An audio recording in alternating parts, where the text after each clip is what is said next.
우리 옆에서 인사합시다. 사랑합니다. 축복합니다. 우리 말씀의 점을 읽어보겠습니다. 시작. 하나님의 약속. 하나님의 약속. 이 하나님의 약속은 주체가 누구겠습니까? 하나님이죠. 누가 약속을 하라고 하셨냐? 하나님께서 이 약속을 제시하셨고 이 언약을 제시하셨고 이 약속을 또한 이루실 분도 하나님이시다라는 거죠. 그러니까 우리가 하는 것이 없으니까 하나님의 약속은 다시 말하면 은혜다라는 겁니다. 그래서 하나님의 약속은 신학적으로 그냥 이꼴 뭐냐? 은혜다는 거예요. 이 하나님의 약속은 우리에게 어떻게 은혜가 되느냐? 어떻게 우리에게 은혜로 주어질 수 있느냐? 믿음으로 주어질 수 있다는 거죠. 그럼 하나님의 약속을 이룰 수 있는, 하나님과 언약을 맺을 수 있는, 약속은 언약과 연결되죠. 약속은 무엇으로 우리가 받을 수 있느냐? 믿음으로 받는다. 우리가 믿음으로 이 약속을 함께 믿으면 이게 뭐가 되냐? 언약의 관계가 되고 이 언약의 결과로 우리에게 뭐가 주어지냐? 하나님의 은혜가 주어진다는 거예요.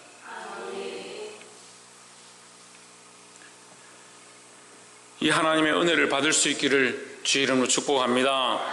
우리는 이미 하나님의 은혜를 받았습니다.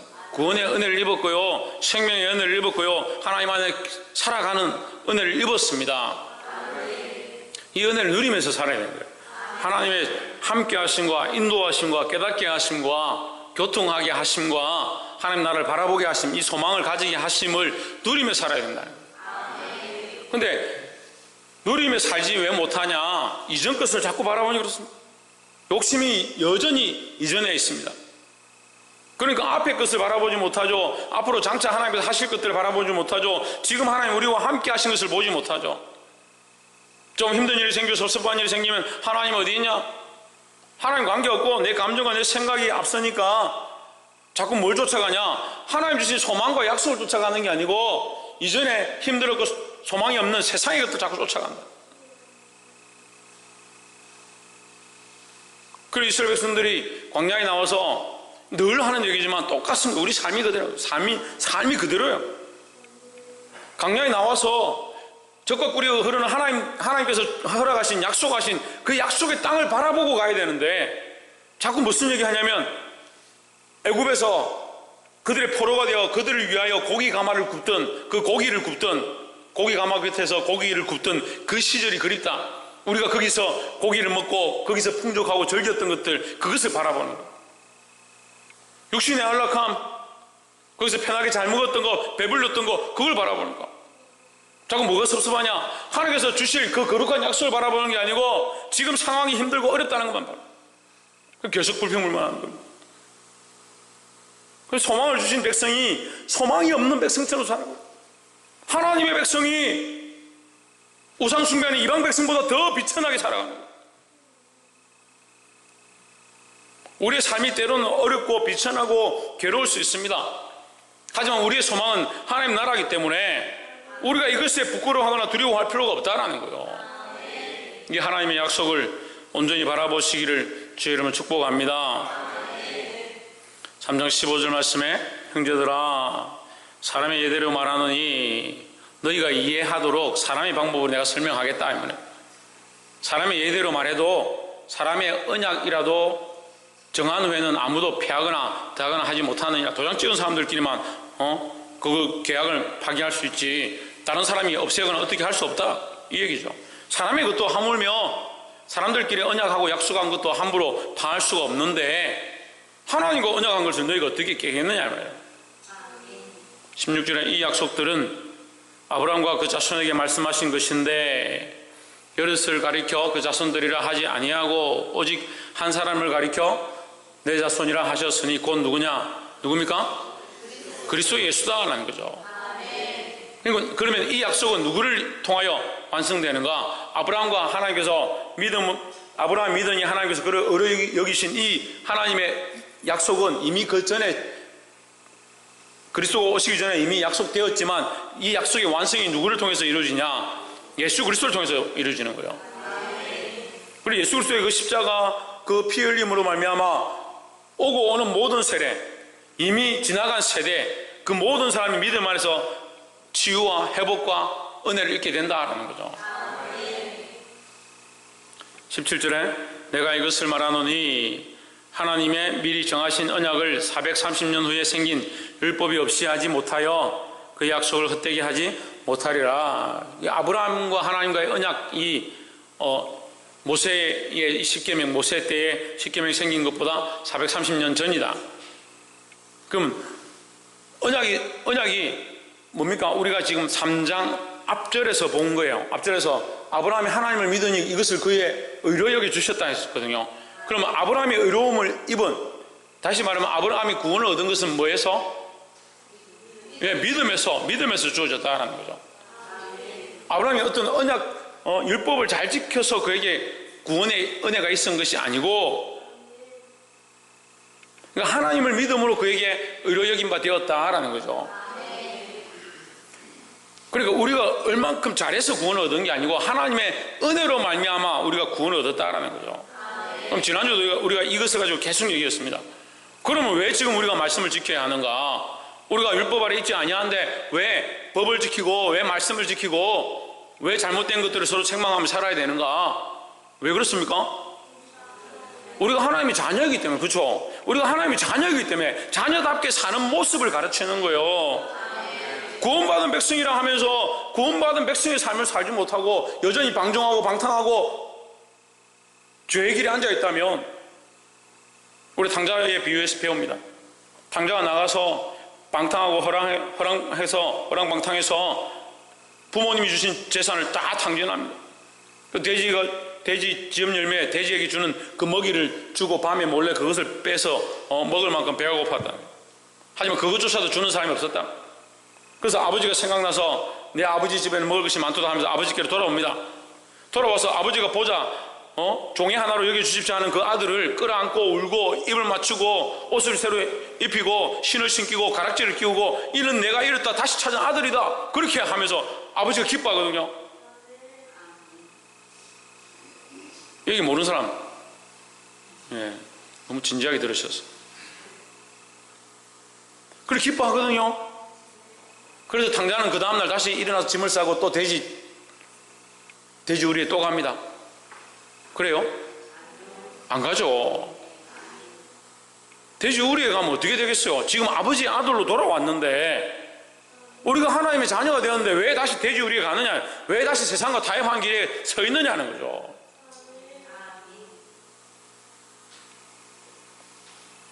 하나님께서 우리에게 자유를 주시고 은혜를 주셨으면 그 은혜 안에 하나님의 자녀답게 그리스도인답게 살 의무가 우리에게 있다는 거예요. 하나님께서 미리 정하신 언약을 430년 후에 생긴 율법이 폐기하지 못하고 그 약속을 헛되게 하지 못하리라. 사실 이건 논할 필요가 없어요. 그런데 워낙 자꾸 이 유대인들이 율법이 중요하다, 율법을 지켜야 된다라고 강조를 하고 억지로 할례를 시키고 이렇게 하니까 율법으로 구원을 얻는 게 아니라는 걸 가르치는 거죠. 그래서 율법을 지켜야 구원을 얻는다면 하나님과 아브라함이 언약한 것이 무슨 필요가 있냐, 이렇게 얘기하는 거예요. 여러분, 이 말씀을 이렇게 보면 쉬워요. 430년 전에 생긴 율법이 폐하지 못하리라 이렇게 하면, 후에 생긴 율법이 폐하지 못하리라 이렇게 하면 헷갈리니까, 이미 하나님의 구원은 언약 안에서 이루어졌다라는 거예요. 18절에 만일 그 유업이 율법에서 난 것이면, 그 유업이 뭡니까? 그 유업이 뭐예요? 이스라엘 백성의 유업은 뭡니까? 하나님 자녀가 되는 유업이 하나님 자녀가 되는 유업. 하나님의 자녀가 되어서 하나님 나라를 상속받는 거예요. 아, 이거 잘 모르세요? 우리의 유업이 뭡니까? 하나님 나라죠. 하나님 나라를 상속받는 거예요. 하나님 나라가 우리의 것이 되는 거예요. 물론 그 나라에 가서 소유의 개념이 없겠지만 우리가 하나님 나라에 들어가서 하나님 나라가 우리의 것이 되는 거예요. 그리고 이 유업은 다시 말하면 뭡니까? 구원의 일을 얘기해요. 구원의 일을. 만일 그 유업이 율법에서 난 것이면 약속에서 난 것이 아니리라. 율법으로 말미암아 그 너희가 구원을 얻었다면, 너희가 열심히 이 율법을 지켜서 구원을 받았다면 약속에서 난 것이 아니리라 하십니다.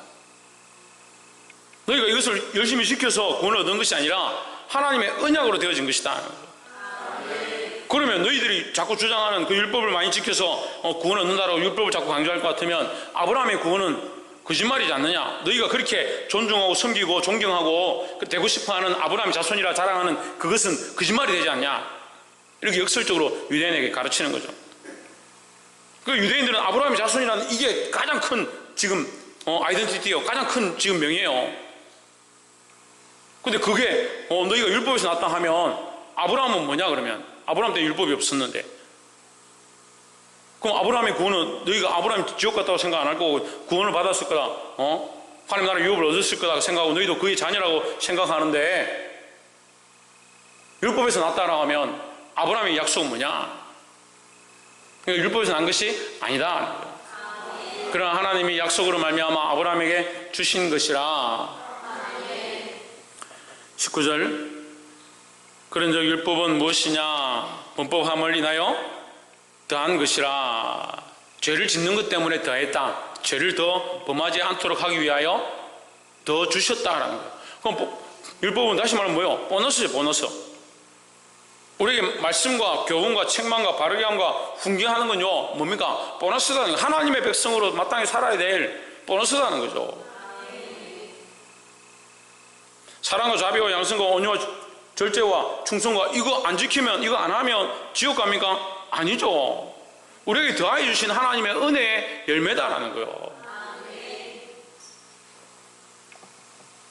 천사들을 통하여 한 중보자의 손으로 베푸신 것인데 약속하신 자손이 오시기까지 있을 것이라. 뭐가요? 약속하신 자손은 누굽니까? 예수 그리스도죠. 그럼 예수 그리스도 오시기 전까지 뭐가 있다는 거예요? 율법이 있다는 거죠. 율법이 있다는 거죠. 그럼 율법이 구원하게 하는 게 아닌데 율법이 왜 있느냐? 율법이 왜 있습니까? 죄를 알게 하는 거죠. 죄를 알게 하는 거. 죄를 알게 하는 거죠. 죄를 알게 한다는 건 뭡니까? 예? 죄를 알게 한다는 이유가 뭐예요? 죄를 알아가 뭐예요? 죄가 죄인 줄 안다는 것은 뭘 안다는 거예요? 어둠이 어둠인 줄 아는 것은 뭘 안다는 겁니까? 빛을 안다는 거죠. 그렇죠. 검은색을 안다는 것은 흰색을 안다는 거예요. 우리가 죄를 안다는 건요, 그 죄를 정하신 분을 안다는 거죠. 그럼 누구를 아느냐? 하나님을 아는 거죠. 하나님을. 그럼 율법은 뭘 알게 합니까? 하나님을 알게 하는 거예요. 율법은 하나님을 알게 하는 거예요. 때로는 교회 안에서 잘못된 것에 대해서 책망되어지고 잘못된 것을 징계할 수 있습니다. 하지만 그 징계와 책망은 뭐냐? 죄를 알게 하는 것이지. 죄를 알게 하는 목적은 뭐예요? 방금 했잖아요. 죄를 알게 하는 목적은 뭐예요? 하나님을 알게 하는 거예요. 하나님을 알게 하는 거. 그거 하나님 뜻을 따라 하나님께 돌아오라는 거죠. 우리가 잘못되어진 길을 가고 있다면 하나님께로 다시 맞추라는 거죠. 특별히 교회 안에 교사들로 세워진 분들, 아이들을 가르칠 때 내 감정과 내 생각대로 너 이거 안 돼, 잘못해서 그렇게 하는 게 아니라 그 아이가 그 잘못을 알고 하나님께로 다시 돌아오고 하나님께로 맞추는 것들을 훈련시켜야 합니다. 20절에 중보는 한편만 위한 자가 아니니 오직 하나님은 하나이시니라. 중보자는 한편만 위한 자가 아니나 하나님은 한 분이시라. 그러면 중보자는 누구에게 맞추게 하느냐? 하나님께 맞추게 하는 거예요. 한편만 위한 것이 아니기 때문에 우리를 위한다는.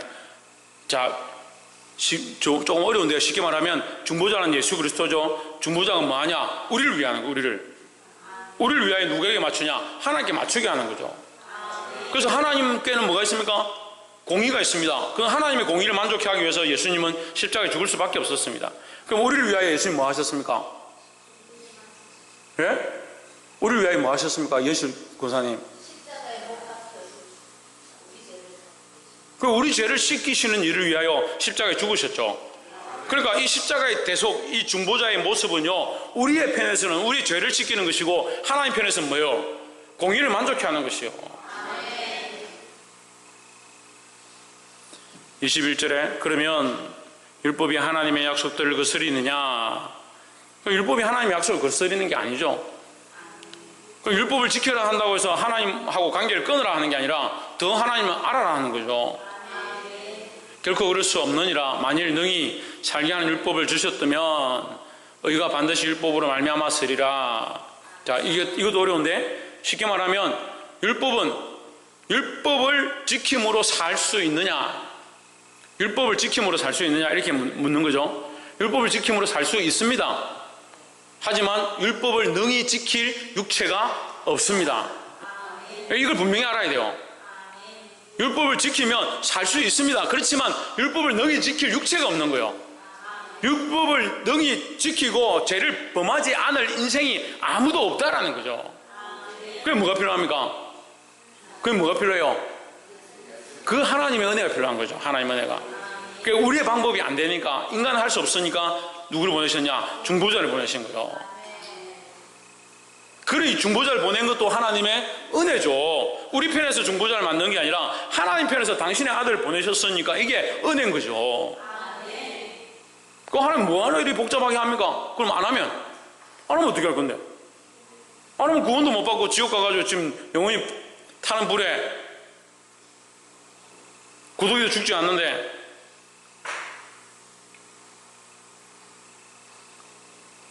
참 이해가 안 돼요. 그냥 지옥에 잠깐 갔다 나오는 줄 알아요.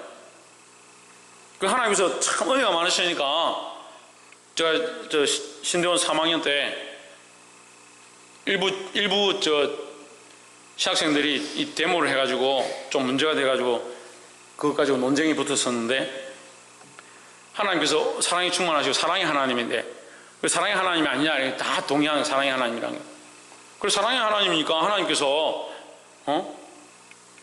인류를 지옥불에 던져서 영원히 불타고 괴로워하고 죽지도 않고, 안 죽으니까 계속 괴로운 거예요. 여러분, 우리가 부활하면요 영원히 사는 몸으로 부활하는 거예요. 그 지옥에 갈 사람도 영원히 사는 몸으로 부활합니다. 이게 비참한 거예요. 차라리 죽으면 좋겠는데 죽고 싶은데 안 죽는 거죠. 영원히 죽지 않는 몸으로 영원히 죽을 만한 벌을 계속 받는 거죠. 그 신학생들이 뭐라 하냐면, 그렇지 않다. 하나님은 사랑의 하나님인데 어떻게 영원토록 끄지지 않는 불에 영원토록 죽지 않는 몸을 가지고 영원토록 형벌을 받느냐. 하나님 적당한 시기가 되면 그들 또한 다 그 형벌이 값에 찬 때가 되면 그 형벌만큼 받았으니까 이제 끌고 올라와서 천국에 갈 것이다. 정신 나간 소리를 하는 거예요. 그래서 제가 그래서 성경이 어딨냐? 그런 게 성경이 어딨냐? 자기들 생각이죠. 근데 그게 신학적으로 지금 많이 퍼져가고 있습니다. 만인 구원 사상이라고.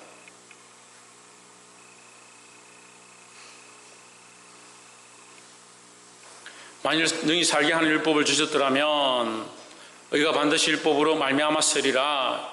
그 율법을 지킴으로 우리에게 의를 덮었으리라. 율법을 다 지킨 사람은 너는 율법 다 지켰으니까 너는 의롭다, 너는 구원을 얻으라, 너는 죄 없다, 너는 구원을 얻으라, 이렇게 줬을 것이다 라는 거죠. 그럼 이 율법은요 우리를 구원 얻게 하는 게 아니에요. 율법이 구원을 얻지 못하게 하는 것이 아니고, 우리가 이 율법을 지킬 만한 그만큼 정결하고 그만큼 거룩하고 그만큼 신령하고 그만큼 우리가 심지부터 견고하지 않다라는 거죠. 제가 보니 딱 그래요. 별로 심지도 안 견고해요. 믿음도 별로 없어요. 막상 어려운 일 닥치면요 믿음이고 생각이고 아무것도 없어요.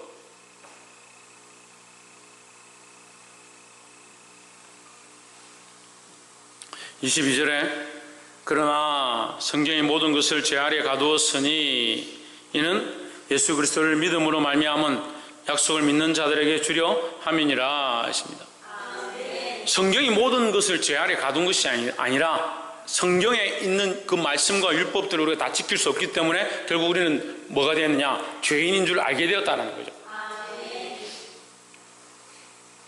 우리가 만약에 법원에 갔는데 법문책이 굉장히 큰 게 있어서 법전을 이제 열어가지고 보니까 뭘 하면 저거 우리가 그걸 읽어보니까 내가 정말 죄가 많구나 이렇게 깨달았다 합시다.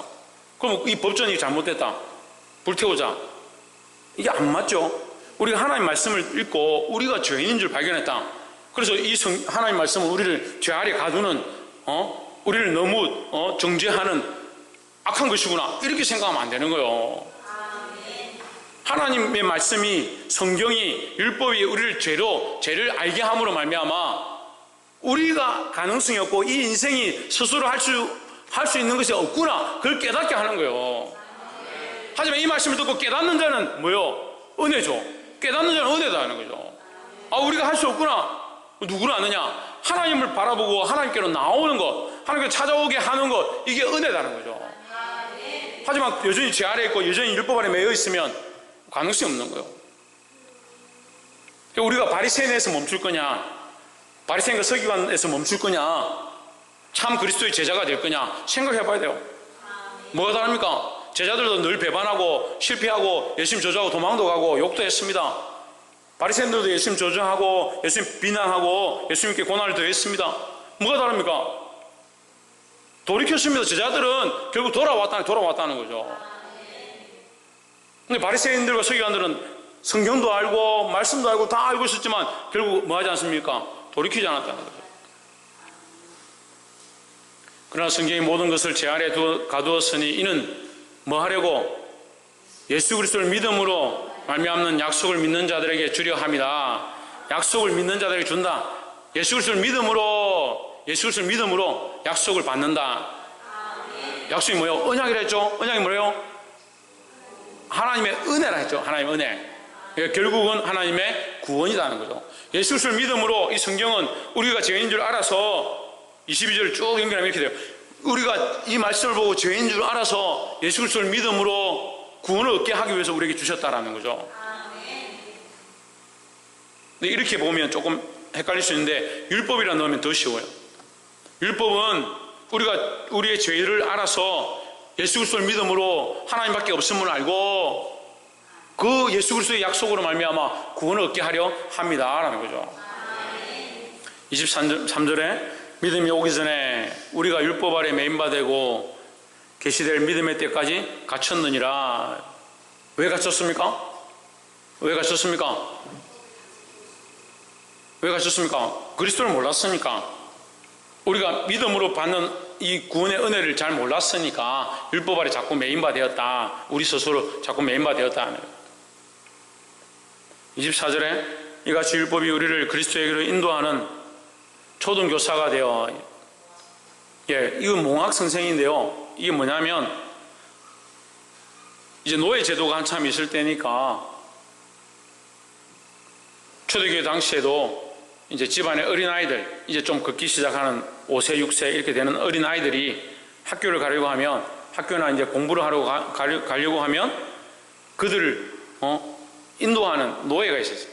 그 보모죠. 어떻게 보면 이 아이들을 이제 돌보는 노예인 거죠. 집에서 부리는 그 노예가 이 아이 손을 잡고 학교까지 데려다주고 돌아오는 거예요. 그 역할을 하는 노예를 몽학선생이라는 거예요. 우리가 어리고 연약하고 아무것도 몰랐을 때 이 율법을 통해서 우리가 죄인이구나, 우리에게 방법이 없구나, 우리는 가능성이 없구나, 하나님의 도우심과 은혜로만 가능하구나, 그걸 깨닫게 하는 게 율법이라는 거죠. 그걸 인도하고 우리를 깨닫게 해서 하나님께로 인도하고자 하는 것이 율법의 역할이라는 거죠. 그래서 율법을 그리스도께로 인도하는 초등교사다, 몽학선생이다. 초등교사가 되어 우리로 하여금 믿음으로 말미암아 의롭다함을 얻게 하려 함이라. 그럼 여전히 율법 아래 있으면 뭐가 없어요? 믿음으로 말미암는 의가 없는 거죠. 그래서 우리는 여전히 율법 아래 있는 것이 아니라 예수 그리스도 안에 있다라는 거죠. 25절에 믿음이 온 후로는 우리가 몽학선생 아래 있지 아니하도다. 믿음이 온 후로는 율법 아래 매 있는 것이 아니다. 우리는 어디에 있느냐? 은혜 안에 있는 거예요. 은혜 안에. 그 은혜 안에 있으니까 여러분 마음껏 죄를 지으십시오. 그럴 수 없죠. 그럴 수 없죠. 왜? 우리가 더더욱 어려서는 어리기 때문에 잘못해서 죄를 지었고, 성장해서는 더더욱 부모님을 사랑하고 하나님을 사랑하는데 어떻게 더 죄를 짓느냐는 거죠. 구원받은 백성인데 내가 은혜로 구원을 얻었는데 아무렇게 살면 어떻느냐? 구원을 안다는 사람이 어떻게 아무렇게 사냐? 하나님 안다는 사람이 왜 아무렇게 사냐?